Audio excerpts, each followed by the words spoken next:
Good evening. Welcome, everyone. Thank you for being here today. My name is Paul Schulte. I'm the Executive Director for Auxiliary Services for the Salt Lake City Schools.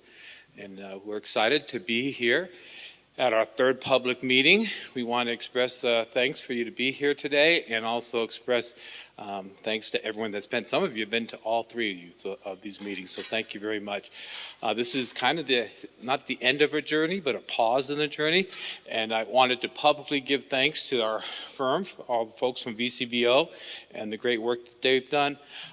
We've had incredible participation, an enormous amount of response to our surveys, great meetings with staff members.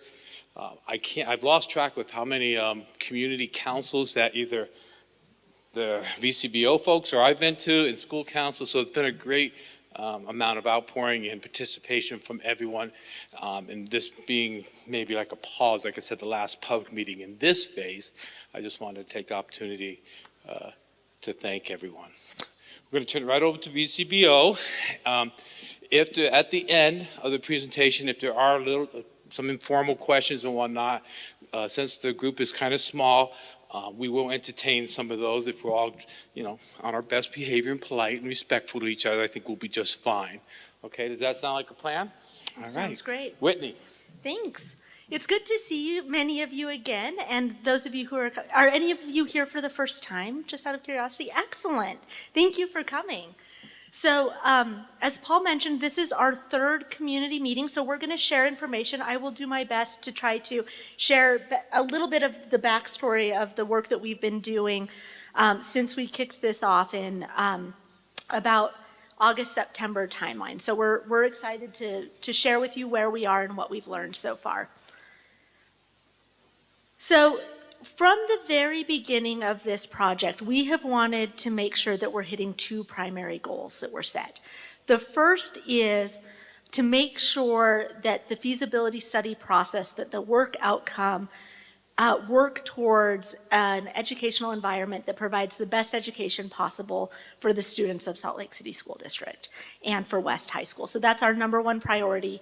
And the number two priority that we've wanted to make sure that we've been hitting on throughout the process is whatever the work outcome is, that it honors and respects the rich heritage of West High School and the generations of people who have come through the doors and had incredible life experiences on this campus and in the school. So those are currently and will continue to be the driving priorities for all work done at West High School.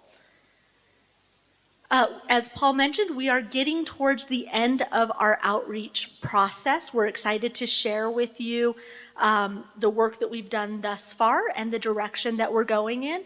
As you can see in these bullet points, we have had a lot of meetings in our time together, and so we did a community survey that had over 1,700 responses. In fact, we're at 1,776 as a final tally.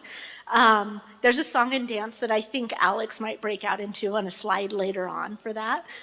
And we did benchmarking tours of facilities, high school facilities, both within the state as well as nationally, to look at what best practices are that are happening in high school and educational environments, working towards that goal of the best educational facility possible. We have also this is our third community information session. The first one was here in the auditorium in September. We had one in the library a couple of months ago in December, and then we're back together here today. And those have been complemented by, as Paul mentioned, dozens of meetings with school community councils, with Salt Lake City community councils, with Salt Lake City leadership and legislative leadership. And so we've been really excited to both share the work we're doing as well as get feedback from folks throughout the process. We also had an opportunity to have a really great intensive 2-day workshop with faculty, staff, and student representatives to really dive into the needs and the vision and the goals for West High School and reflect upon the incredibly rich heritage, but also work towards that exciting future that's coming for the high school. And we've met with faculty multiple times to look at program needs and with administration to work towards where we are today. So what we're presenting to you is sort of that culmination of months of effort. And just a little blurb of high-level findings from our community outreach survey. Again, it's hard to go into a room and not have somebody there be an alumni of West High, or have students at West High, or have a connection to West High if you're in Salt Lake City. And so our survey, we were very excited about, got a strong breadth of responses. We got hundreds of current students, as well as alumni, community members, folks that are engaged in the West community in a broad range of ways, which gave us a good breadth and depth of data from the survey. And so we asked a number of questions. The couple that I wanted to highlight here are what was the most valuable to shaping your experience while you were at West High? And this one was asked of the alumni and the current students. And you can see the relationships that they formed, the location of the school within the city were the top two. And then the access to the unique and quality academic programs came in third. And all of those things we want to make sure, of course, are enhanced and improved upon with the future of West High School. But again, incredible experiences, incredible relationships, and really strong positive associations. We then asked folks to give us your top 3 words. If you had to describe West High School using 3 words, tell us what those were.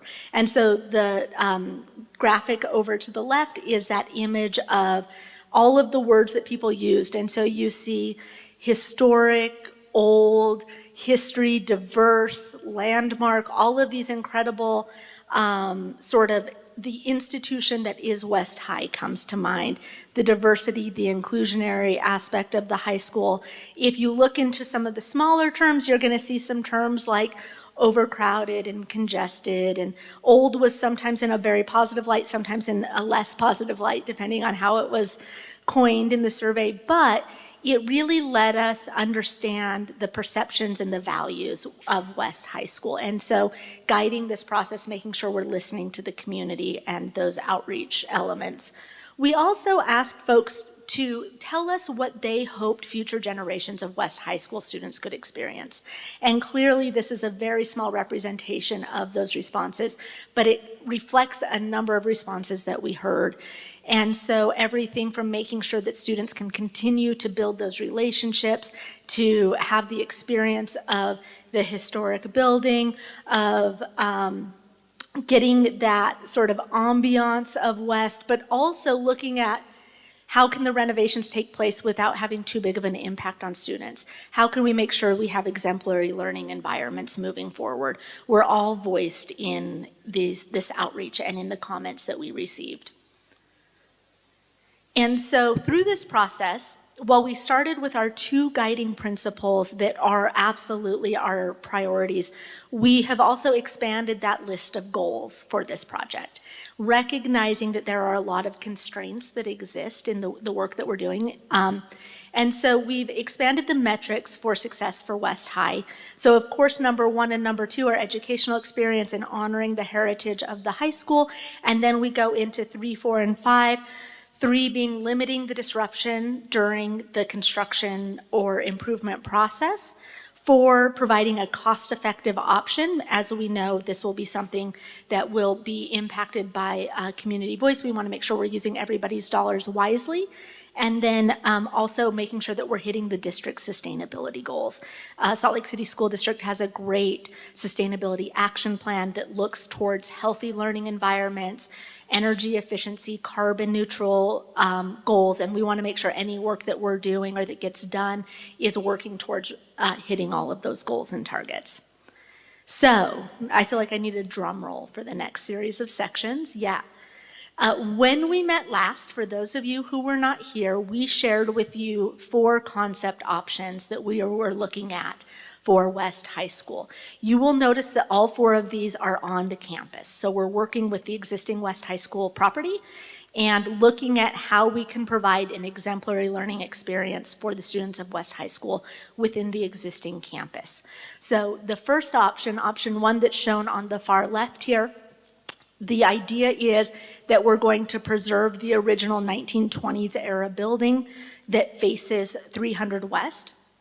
And then we would replace over time all of the facilities to the west of and to the south of that.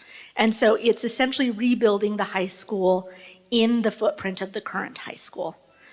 Option 2, as we move 1 over from the left, is a concept where we would preserve the facade, of the building, the 1920s era building that faces 300 West, but we would tear down the structure behind it.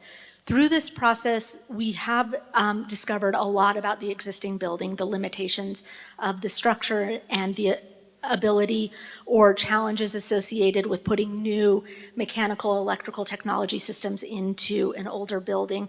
And so we wanted to look at an option to preserve the facade and then essentially build everything new behind that facade. So that's what we're looking at option 2.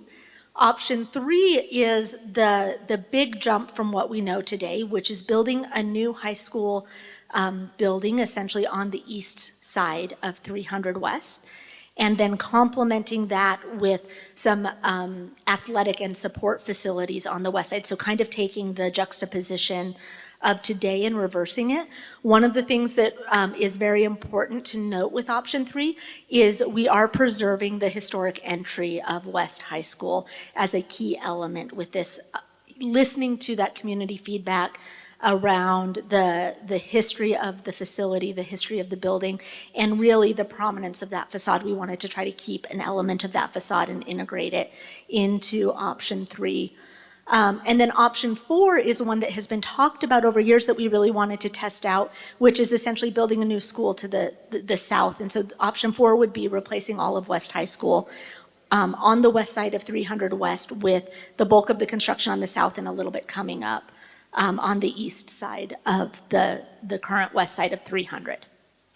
So these are the 4 options that we dug into, and we assessed these options against those 5 priorities that I just shared with you and the goals for the district. We also looked at the timeline of construction, the cost of construction, and the impact to the students for each of these options. And so that's what we're going to share with you next. And so option 1, I know it's going to be hard to read down on the bottom. This is sort of the phased timeline. We're looking at 7 phases of construction to achieve the final school. And if you note up in the top right-hand corner, 8.5 years of construction on campus to make this a viable constructed alternative. The other thing about this that's really important to note with the preservation of the existing building is that's where students are in classes today. So all of those classrooms would have to be accommodated using portable classrooms somewhere on the campus for 7 years while these various phases of construction are occurring on site. And the construction cost we're looking at on this one is about $412 million for the educational facilities and preservation. The option 2, where we keep the front facade and demolish everything behind it, is very similar in timeline and phasing as option 1 because it has the same impacts on the students, right? We're displacing them from their current academic classrooms that are in the historic building while we do work on that site. And so you'll notice here the timeline is similar, 8.5 years. The 7 construction phases are similar. And students are in portables in this option for about 5 years. So we reduce some of the timeline in portables, but there's still a lot of moving students in and around construction that's occurring in phases on the campus. And so then when we get to option 3, this is where things change a little bit. So we're still looking at a total complete project timeline of 7 years. The thing that's interesting about this option is because we're building new on the east side of 300 West, that allows the students to stay in their existing academic environment during the predominant construction on the east side.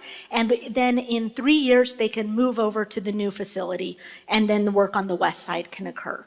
So while it's a 7-year overall total timeline, it allows a much shorter and improved experience for the students on the campus. We don't have to have any portable classrooms to accommodate this. And the cost, because it's a simplified phasing and implementation and site impact, is $304 million on this one. I think I forgot to say the cost on this last one. I got distracted. So option 2 was 415. Option 3, $304 million as we look at the cost of construction. And this one also, again, you'll notice total complete 7 years by the end of 2030. And then we did want to make sure that we looked at option 4, which is, as I mentioned, been looked at as a viable option. And so this one actually is the most painful of all of the options from a time perspective. It ended up being 8 phases of construction over the course of 10 years. So if you think about the number of students that are sort of running through the high school over 10 years, it's pretty impactful. The academic tower would be complete in 3 years, but there would still be a lot of work to get students in and around the campus. Brian, I think you used the term tunnel earlier, some potential tunneling to get people moved to the places they need to go on campus over that timeline. And again, we're looking at about $386 million for this option. So as we dove into all of the problems that the various options could solve, how they were aligning with the project goals, the overall construction timelines, cost of construction, impact on students during construction, it became pretty apparent through this process that option 3 was hitting a lot more of the targets and goals. And so we want to make sure, again, that we're really preserving that beautiful main entry to West High School, the heritage and the history, because that is sort of where it falls a little bit behind 1 and 2, but it does so much for the students, for the school district, for the campus, that right now option 3 is our recommendation for moving forward. And so we wanted to share a little bit more about option 3 with you guys so that you could understand the direction. To work through this feasibility study process, we're not designing a school, but what we are doing is we're understanding it well enough to be able to look at how big it needs to be, how the different elements might be located on the site, how that will be constructed over time, and ultimately how much that will cost, right? So while we don't know visually what the materials are going to be, what it's going to look like, or really ultimately what the mass is going to be, we had to make some assumptions and test fits to go through this process. So we want to share those with you guys so you can see where we were. And so here you can see on the east side of 300 West, we have the main student commons. One of the opportunities that arose in our test fit exploration was the idea that that could be located directly opposite the main entry of the existing building. And so every time you are looking out of the main entry of the new facility, you would be looking at the historic entry of the existing facility. That would be complemented by our academic tower to the east, performing arts to the north, and then the career and technical education components to the south, again, all co-located on the east side. And then we would look at the athletics and sports components over on the west side. So the gymnasium has already been branded as the Panther Pit. I hope you guys are cool with that. It might be rebranded. We'll see how it goes, but it's kind of sticking so far. So we have the Panther Pit, the field house, the auxiliary gym. But what's super cool is the historic entry is still an events entry for the school. So people who are coming to athletic events, who are coming for events on the campus will still have that opportunity to engage with the historic entry that is preserved and again complemented by the entry over on the east side. You'll also notice some arrows and lines across 300 West. One of the things that becomes really important is tying those pieces together on either side.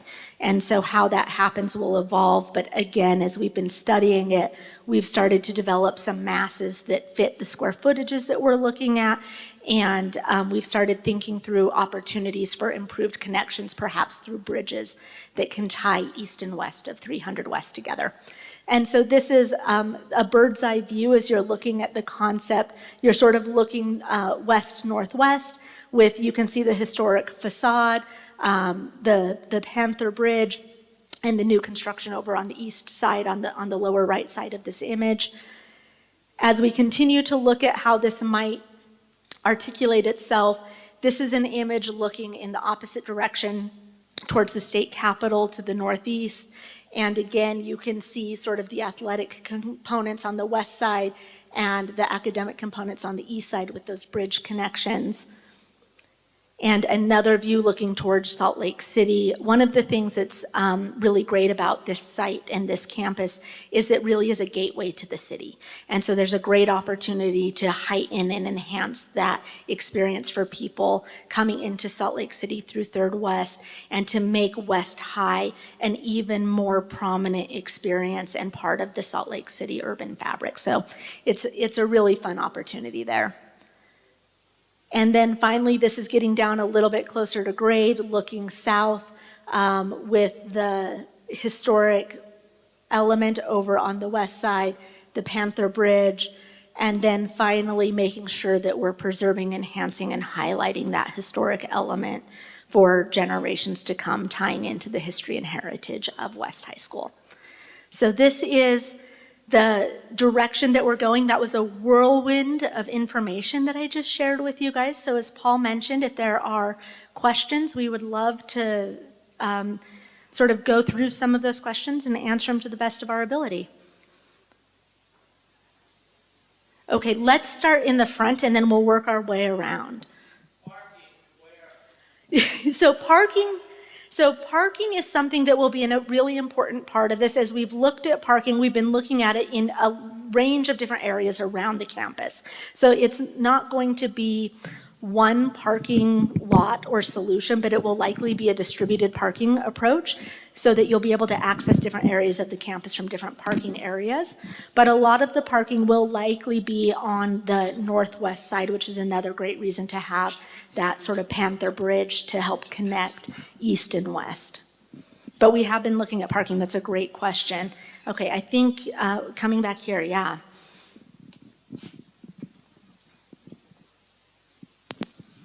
Hi. First, is there any Salt Lake District folks here? Like school board members at all? No school board, but you've got our business administrator and some of our Okay. members.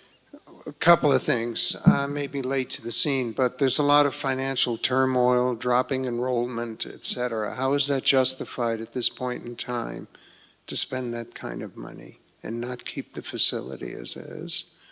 Second part is, what is the academic justification for doing this? The statistics on West High throughout the district are well below half of the students perform at reasonable levels. So for instance, in science, only 39% of West High students perform academically, even before the pandemic.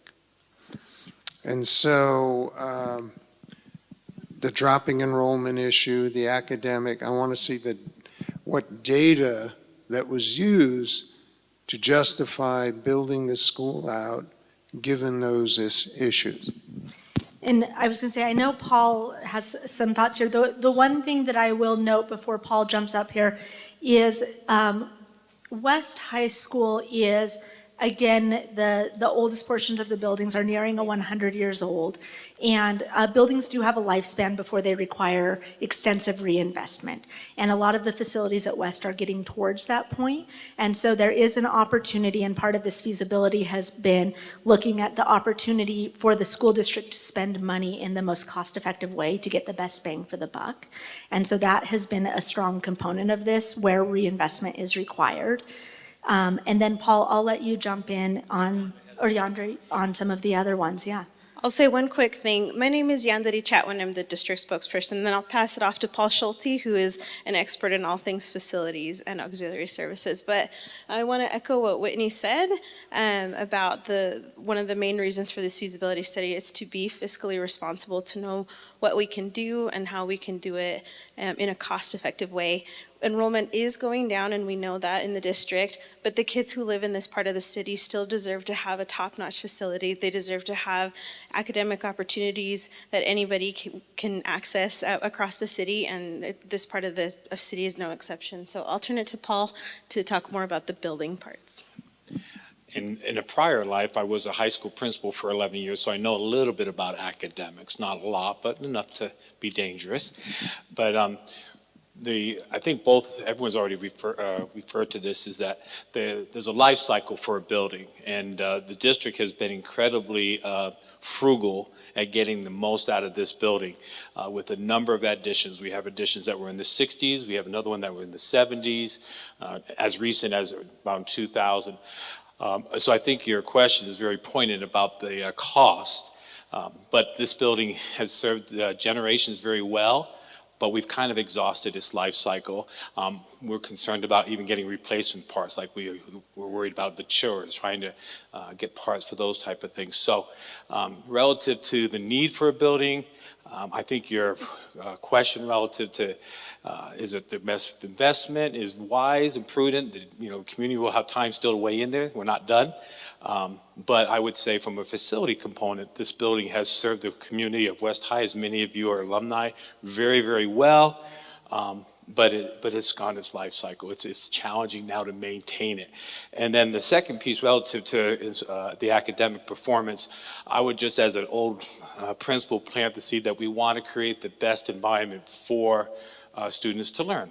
So some of the things that we have now, we have classrooms that vary from 600 square feet to 1,200 square feet. Some of the ability to have the most effective instructional practices are not always facilitated by the space that we have. So we're trying to hopefully improve on that. So that's not an answer to everything, but we're very conscientious about the dollars for our community members, and we also are very conscientious about providing a great instructional space. Yeah. Okay. Yeah. Yep. So as a parent, I'm going to have my seventh grader will arrive at either Highland or West in the midst of this, and for her entire high school. So I'm concerned about not having her in a portable. She's already spent 2 years in a portable at Emerson Elementary School. She's a straight A student, and she can't wait to get to West, where some of the brightest of Salt Lake City students attend. I'm, as a taxpayer, a little concerned about the numbers. So at the Highland, I understand they're building for 2,200 students when they currently have 1,800. What's the number for this building? So we were targeting 3,000 student capacity. Now, the thing that's important to note, just like the West High that exists today, we're planning for a 100-year building, right? And so 3,000 is the student capacity, but we're also looking at ways to be really efficient and effective in our space utilization to make sure that we can accommodate those students, but it's in spaces that are well utilized and that are meeting that need effectively. And so that is, one of the elements that we're looking at. Some of our neighbors in surrounding districts have finished buildings and then they were over capacity. Sometimes when you build a building, you bring people to it. But the numbers, just so you say, is the 3,000, Jared, you're right around 26. I was using 27. Highland is actually about built for 2,400, and they're right about 2,000. So I'm not disagreeing with this, but I'm also aware that West High School harbors 110 MELP students in middle school. And if Salt Lake City were in a situation to close elementaries or middle school, which they are in now and have resisted, could this building be isolated in ways that you could bring in a middle school but not have them fully interact with high school students? And that's not something that you have to create a separate building for, but different floors could be isolated, or because that's one of the things about bringing your middle schooler to West is then they walk right through with high school students. But you could see that added, if you just added a couple of doors in certain places, that would help separate and allow you to expand usage in a situation where you need to be. One thing I want to add on to this, just so kind of, and Alan, our business administrator, can correct me if I'm mistaken, but I want to kind of piggyback off of Whitney's discussion on the timeline. So this is a feasibility study so that the board has the most information they can to make the appropriate decision. The board still needs to decide if they want to go to a bond, then the community still needs to vote for a bond. But the reason I said that, if we decided to build the school, let's say everything worked out and we decided to, then I've come up with the new acronym, because that's all education needs is more acronyms, is a comprehensive construction committee. So there'll be a larger committee that would weigh into actually building making the construction plans. And so feedback like that is something they could take into consideration. So the ship hasn't left the port that much. We really just kind of got the ship in the port. So that type of feedback, there would be opportunities to weigh that out. Thank you. And I think that that's a great comment and something that's totally viable based off of the very early sort of massing efforts so far. Any other? Yeah, we'll go to the back here. To the back. Schools possibly closing, which we don't want to happen. I don't want my kiddo in a portable, right? And I do think that if we did close an elementary school, would be a bummer. But have we thought about if an elementary school closed, we let the high schoolers go there while we build this? And is this for sure it? Like, I'm an Ogden person. I love Ogden High. I would love to see what we did at Ogden High here. This is flashy. This is a lot. I know it's kind of a bummer that it's like 1 million less than the number one option, but I'm a number one option person. Like, I don't want my kid crossing the street like this. I don't want them to worry about getting back and forth. I don't want an elementary school to close, but if it does, let's put the high schooler kids there, let them have as normal of an experience as we can, and let's keep as much of this building. Also, because environmentally, like, we're gonna take all this and put it in a landfill, that really bums me out. I don't love this. Let me provide just a little clarification. It was $100 million different, and relative to sustainability, the new building would be incredibly sustainable as well, much more friendly to the environment over the life cycle of the building. I saw a hand over on this side. Right. I was going to say, let me respond to that. Unfortunately, because of the capacity, the number of students, the complexities of moving students back and forth, it really would be very challenging to use one of those facilities to house even a portion of the students from the high school, just because of the size and configuration. So unfortunately, I think that would have more challenges than benefits at the end of the day from a student experience. But I appreciate the thought. Yeah.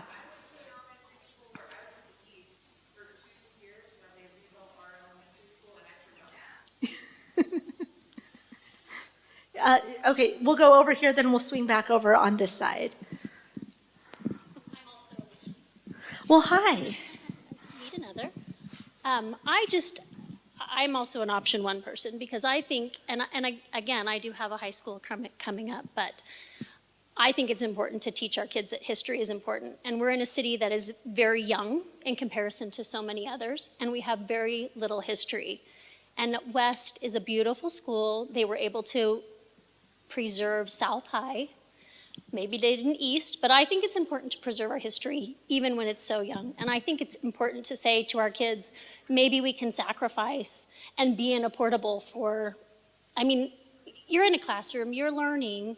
I feel like our kids might actually want to invest in that to keep some of the history that's in the city, and there's not very much. So, and when you say, let's keep the facade, I watch a lot of buildings go through renovations and end up, oh, oops, it collapsed. How possible is it to preserve the portions of the building when you're tearing off the rest of it? I'd love to know how often that happens and what happens in that situation, because I feel like it's kind of maybe a pipe dream to keep and pull apart the building. But so I would be for more renovation, maybe in sections. I just think there's other options for this. I think this is so over the top, but that's me, that's my opinion. Well, thank you. Thank you for your thoughts. The viability of the facade, it really is viable. It is, of course, more complicated than tearing it down because you do have to sort of deconstruct adjacent to it. But I don't know if you're familiar with the O.C. Tanner building downtown. That was an example of where they kept the front facade and replaced everything behind it. And so it's absolutely viable. And I appreciate your thoughts and input. And I think there were some comments from over here. Yeah, I'm an option one person as well, so thank you. I just want to clarify, so Sure. option 3, as you've outlined it here, is not keeping the core entrance building. It is just keeping the facade, correct? So option 3, we're looking at what it would entail, but right now it's focused on the facade and the entry elements. Yeah, that's what The I see on the challenge, renderings. yeah, the challenge is right now, it's not a fully accessible entry, so we would want to make some improvements within the interior of it to make sure that it's functional. And so whether that's a preservation of the interior space as well, a renovation, we're not sure at this point. We're still working through what programs might go there and how that would need to function. But we know that the sort of exterior facade element, the architecture, the detailing, that entry piece is really vital to keep that nod to the history and the heritage of the facility. Call that a facadectomy. But my other question is around the rest of the site where the original quadrangle of the West High, when this was built in 1922, you had the technical school on the west side, you had the main structure that we see on the picture, which is great. You show all the pictures of, kind of illustrating pictures, showing the details of the historic building. Thank you for doing that. It'd be sad to lose them. Have there been any options where you looked at taking the stadium area and building the new school by keeping the old building and staying within sort of the footprint of the original quadrangle? And what are those options if that's? My third question is a little bit around sustainability as well. I know new buildings are very sustainable, but there's a huge carbon footprint in burying hundreds of thousands of tons of brick and concrete and then just starting over. Thank you. No, those are great questions. So we did look at a range of options in where the different building elements and the athletic elements could exist over time. There were a lot of complexities in terms of moving the elements, moving the students around. We tried to work towards the ones that were least impactful in getting to these four. So that's how we landed here. And so while we did look at them, we didn't do as deep of a dive because right off the bat in meeting with our construction partner, it felt like it wasn't going to be viable for getting the students in and around, and it posed a lot of risk to the district. One of the things that we've been looking at through this process is associated with the timeline, of course, comes more cost. But if you look at a 10-year construction project, there's a tremendous amount of risk and unknown that comes with that commitment, where who knows what the construction markets are going to do, what the material markets are going to do, just looking at the last 2 or 3 years. It's a big concern. The longer the process is drawn out, the more risk, uncertainty, and potential for disruption and the inability of the project to ultimately be successful. So that is something that we did look at and think through in these options. So we did try to find the options that limited that risk and that displacement of students over time. I do hear you on the environmental footprint of the demolition. To make the existing building viable, we would have to do a lot of work in holistic replacement of building systems, of structural reinforcement. It would be very challenging to get new mechanical, electrical systems into the floor-to-floor heights. And ultimately, there are challenges right now with the east-west orientation of the building, where we would have to build a new building envelope behind the existing building envelope to make sure that we met our insulation values, that we could control our sunlight and our glare, to make sure that we had comfortable learning environments, and that would then make the existing small classrooms even smaller in that historic wing, and that limits flexibility, it limits viability for the class sizes that are occurring, for the engagement, access to daylight and views, the sustainable, healthy environments we want for our students. And so while I totally 100% agree that it is hard to lose a beautiful old building, ultimately we need to look at how we can make sure that the next students for the next 100 years are getting the best educational experience possible. And that will be hard, and it will also still have extensive environmental impacts, even with the preservation component. So it's a hard decision both ways, but I appreciate and thank you for your comments. Yeah. When this whole process started, my name's Steve Acey, I'm class of 71. My wife's an honorary alumni. She saved the PTA several years ago when it was dying. I spent 10 years announcing sports here. I've had 4 kids graduate from West High School. When they started talking about redoing this building, I said, I don't care what you do behind the facade, but keep that. And as I've studied it. I've been to all 3 meetings. I met with Jeannie. She and I built a school. We built Northwest together. I chaired both Newman Elementary and Northwest when they were rebuilt. Okay. This building's going to fall down if something isn't done with it. It's not put together right anymore. All the additions that have been added in, including the new one, this tech wing, I was the school community council chair when we added that wing. Okay? They don't fit. You can't, it's cold in here. This is as warm as it gets. Okay? This building can't do it anymore. I don't want to see it come down. I'm grateful for option 3 because it saves a portion of it. Okay? It allows us to see what's going on, but moves us beyond where we are. Now, here's the thing that I learned with Northwest, and Jeannie can remember this. Okay? When we designed that school, we had a wonderful principal. Okay? Cherry was magnificent. We built that building with specific teaching methods involved and a faculty that would follow through on that. When the building was complete, it only took one principal to change all of that. Okay? And when we built Newman, we thought we were way ahead of the time. We built 2 rooms that had computer access. Okay? My youngest daughter, at age 10, taught her 4th grade teacher how to use a computer because she didn't know. That's going to happen here if we don't make the changes. I don't want to see it go. I love driving by. I love walking by. I love the view. Save what pieces can be saved, and let's give our chance of kids to move on. I don't want to look like Farmington High School. Okay? I want to save what we can, and when you compare it to Highland, which is struggling as well, but you compare it to South High School is half the age of this building. Okay? And it's been completely redone inside. It doesn't look like it did. That's where I learned to swim. That's gone. Most of the inside is gone. We're not going to fit in an elementary school. We're a student body of close to 3,000.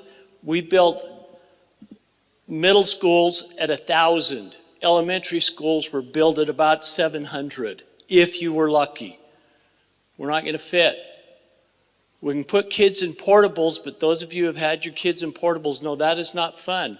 And even though it's a classroom, it's not a good classroom. If we can build across the street, I hate seeing the stadium moved. I hate what's going on there because there's no other stadium for football or soccer or lacrosse like West High's in the state, where it's an intimate horseshoe. The noise is unbelievable. That's going to go. We're going to move a track over there which separates you from the fans by another 50 yards. But if we don't do it, some kid's going to come in here one day and the building's going to fall down on top of them. I wish we didn't have to, but option 3 gives us a chance to save a portion of the building, and it's the only portion that anybody remembers.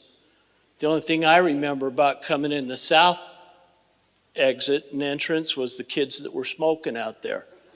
Okay? I went to school in the old tech building, and when a car went by, it shook. That's where we're headed if we don't make a change. I was going to say, I think there were some comments in the back over here. Yeah, thank Okay, you. we'll take these last 2. Thanks.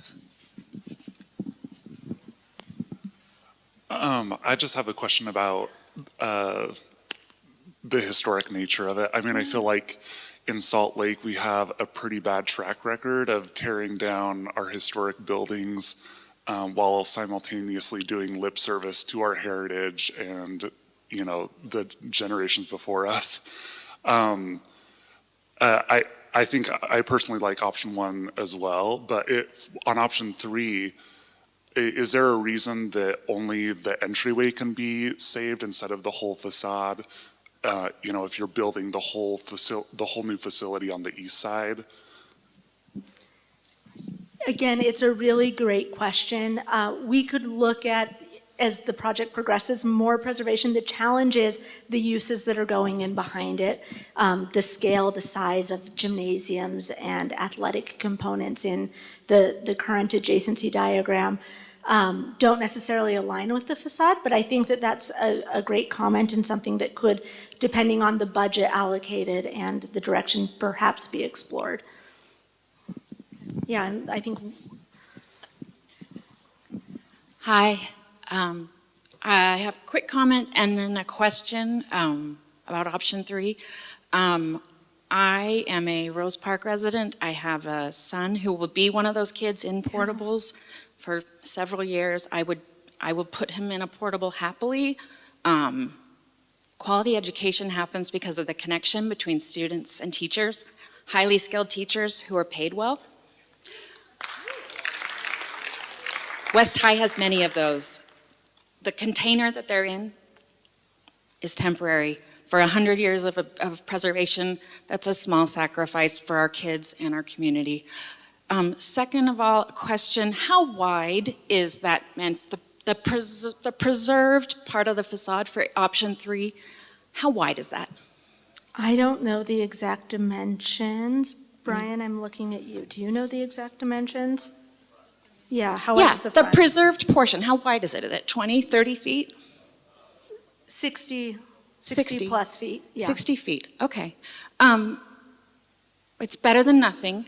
My question is with option 3, what effort is going to be made to preserve and reuse other architectural elements of the school?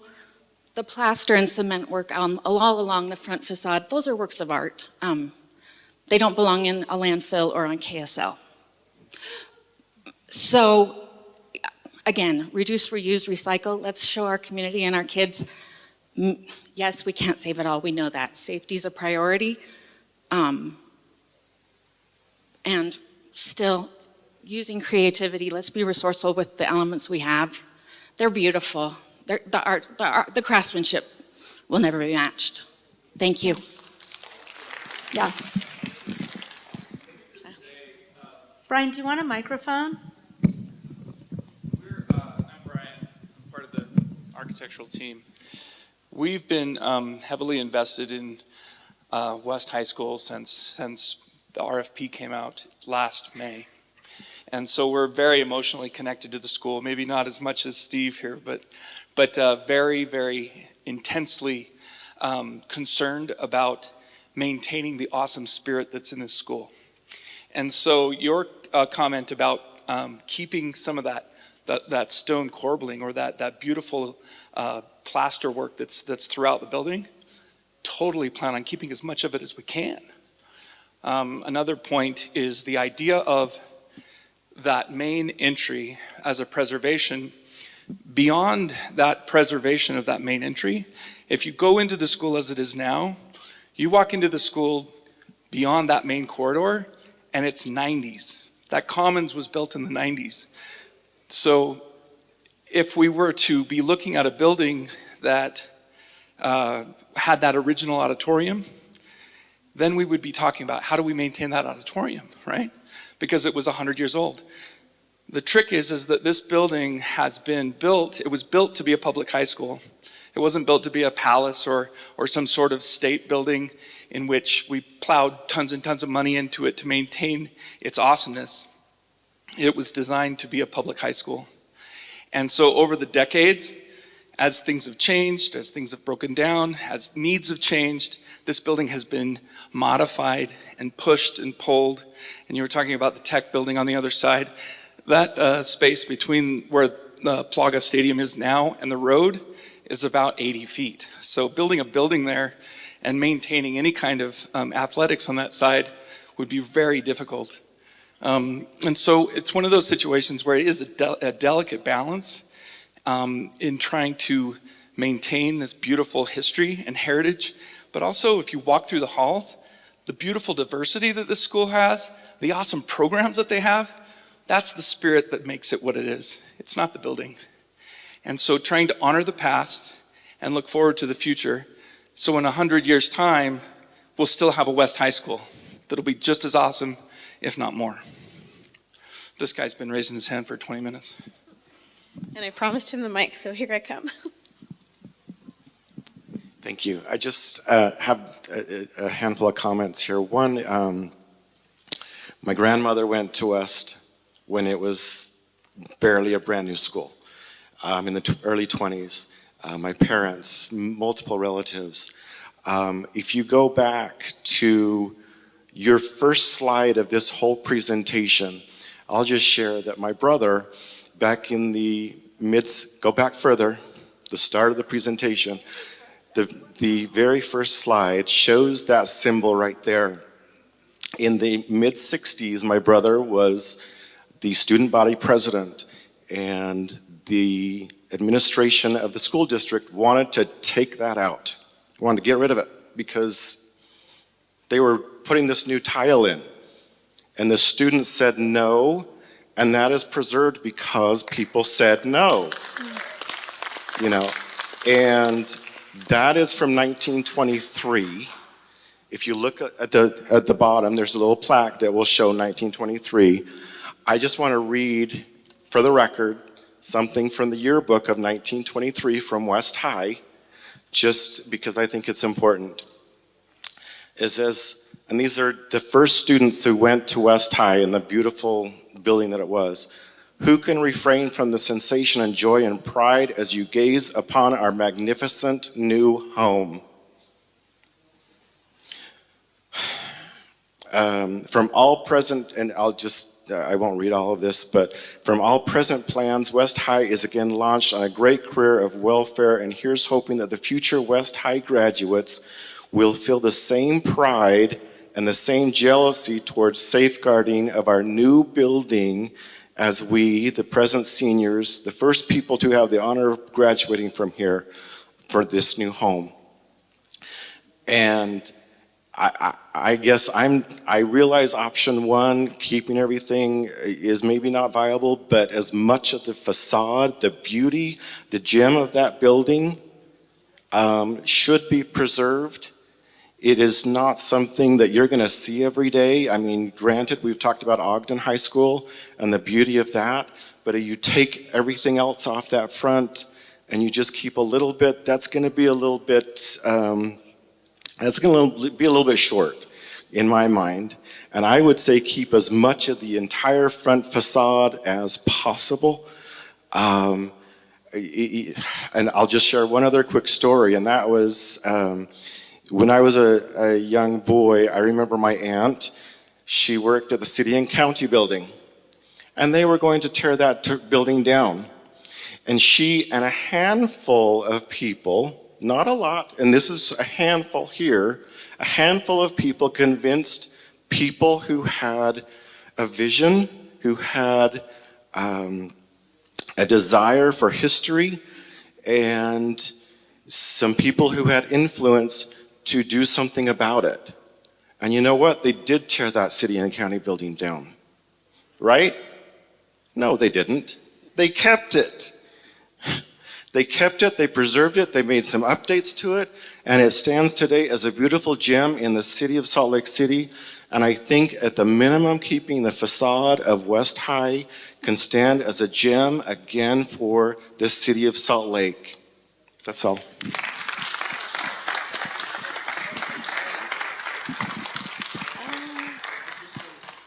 Okay, you'll be our last one. Thank you.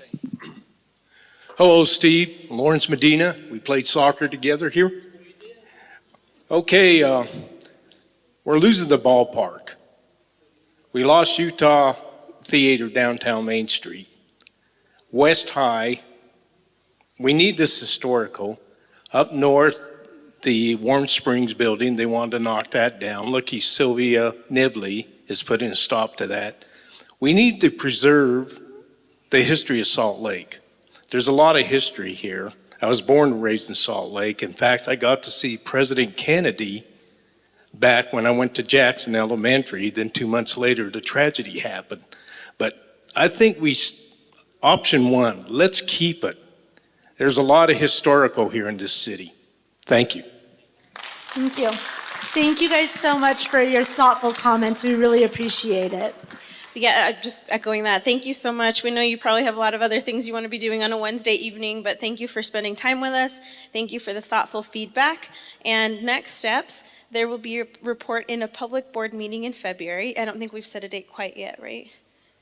Not yet. Sometime in February, we'll make sure that's publicized, of course. And we invite you to reach out to your school board members if you have additional feedback. They definitely want to hear from you as they make this really important decision. So thank you for being part of the process with us. Thank you, everybody.